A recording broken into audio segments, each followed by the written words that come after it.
Hi everyone, I'm Lisa from Down to Earth Gardening and Design, and I'm out here today, early September, great time for planting, talking about foundation plantings.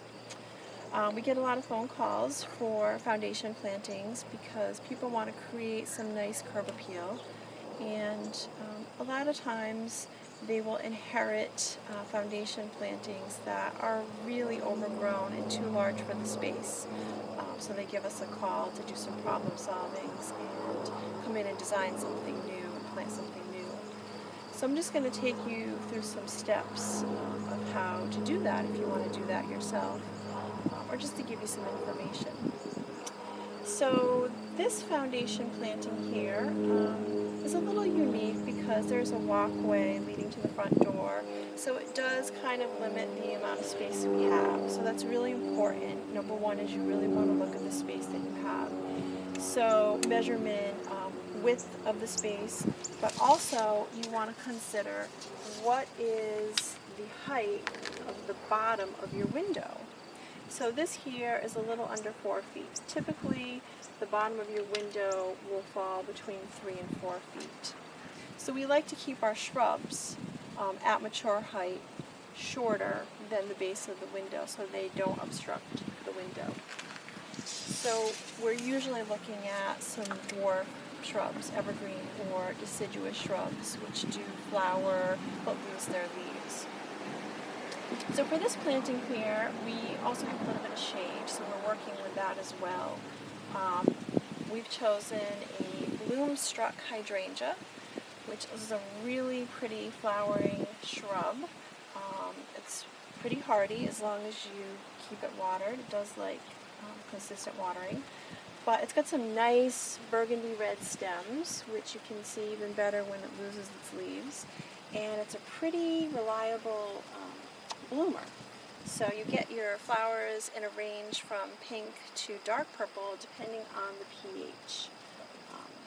So this is one of my favorites, called Bloomstruck. So when you're doing your foundation planting, you're usually looking for dwarf shrubs. And the second most important thing is, after you evaluate your space, is looking at mature height and width, which you will find on the tag, or you can do a little bit of online research. So mature height and width is not going to be the size that you typically purchase the shrub at. We like to buy some smaller shrubs, 1, 2, 3 gallon, just to save our clients some money, especially if we know they're going to grow pretty quickly. This was planted this spring, and it was a 2 gallon, so it has put on quite a bit of growth already.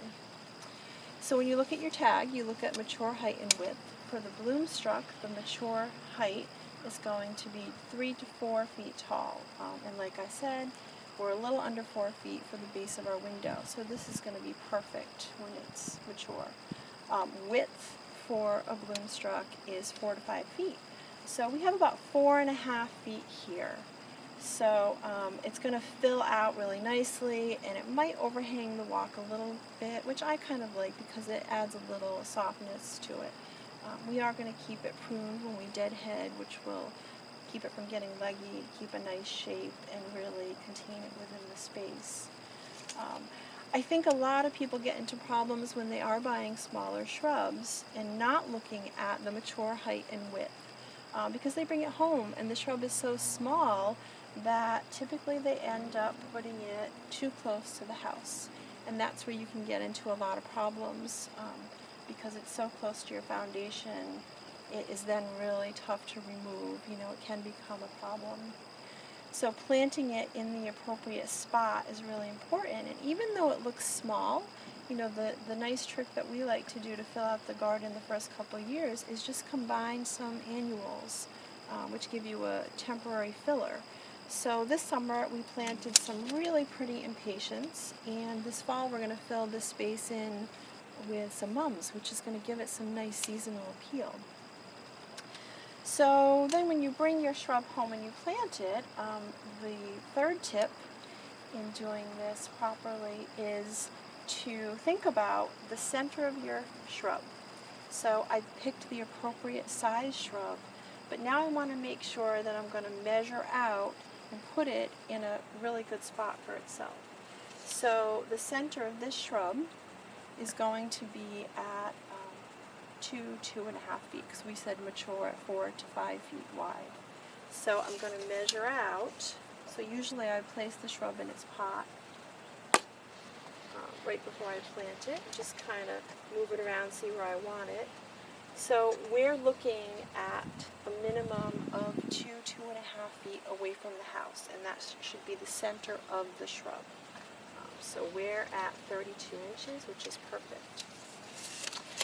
So I do want to note that we are working with a smaller space here. If I have more room, I like to add at least 12 inches to that measurement, so that even when the shrub is mature, it is at least a foot out from your house, which is really nice, because then, if you're working on your house, you're doing some painting, or you want to power wash your house, you can still get behind the house. One of the things that we like to do is we love to put a strip of stone around the foundation. I feel like it not only looks nice, but it does serve a purpose, because when it rains, especially after a heavy rain, you'll get a lot of splash on your house from the soil or the mulch. So just doing the strip of stone for maintenance, you can do, here we did 12 inches, but you could do, 12, 18 inches if you have more space. And we used a nice lavender stone, which looks really pretty with the purple bloom-struck hydrangeas. So that's our gardening tip of the day. I really hope you enjoyed it, and if you did, please like us or subscribe to our YouTube channel. In the meantime, happy gardening!